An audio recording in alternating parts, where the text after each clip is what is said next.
So we're walking out to that spot in the tree line. I feel like I'm in Antietam's cornfield, or maybe like Stephen King's Children of the Corn will come out here. It does feel like So we've just popped out of that tree line. We're standing along Hooker Drive, which extends off to my right.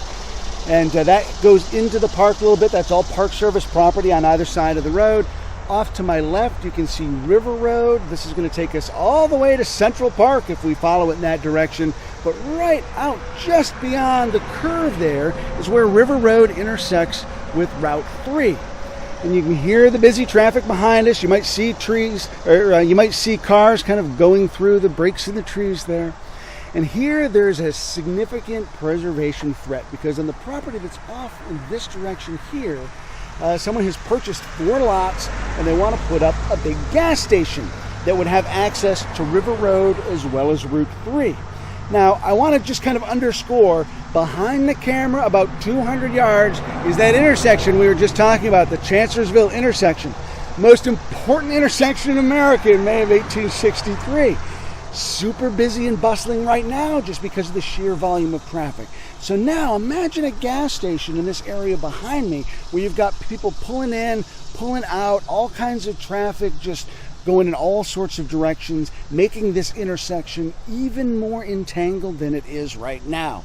So just the sheer volume of traffic through here is going to have a significant impact on our ability to maintain the integrity of this intersection and the story. But what makes it even kind of more distressing to me is right through this area, right immediately behind me, there are some federal earthworks. This is where the Union line was. It is extended around that intersection. Yeah. We talked about the Federals kind of having this big U around the intersection to protect it. Here's the federal line. That gas station is going to be right on top of that federal line. Why is that important? These men fought there, they bled there, they died there. It's hallowed ground. Those earthworks are a tangible reminder of the work they did to fortify, to protect themselves, to give them that position for fighting. And so all of that fighting, that blood-soaked ground, is going to get paved over. It's important for us to think about these battlefields as hallowed ground because of the fact that men died there. These are, in effect, cemeteries to the men who died defending our freedom. And Chris, you think about it, we were just able to talk over there and look at the history at that corner, not if it had been paved over. You're wanting to save it for 25, 30 years from now when others can come and have that same conversation. I want my kids to be able to come here and explore this battlefield and understand what happened here, take away the lessons that history has to offer. I want their kids to come here. I want kids after kids after kids, generation after generation to come here, walk this ground. That's why we preserve it. It's the number one resource we have for understanding the story.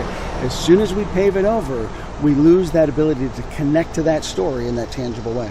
And that's why it's important to support and get behind organizations that do purchase the Civil War land. And, you know, preservation groups are not anti-development. It's more about smart development. What are the unique resources that we should save, and then where can we maybe mitigate some of the impact on those resources? So maybe, for instance, you know, folks remember that Walmart down in the wilderness, and they wanted to put that on really sensitive ground. Well, you know, they ultimately just moved it down the road a couple miles. So they got their Walmart, people got their place to shop, and that historically sensitive ground was saved.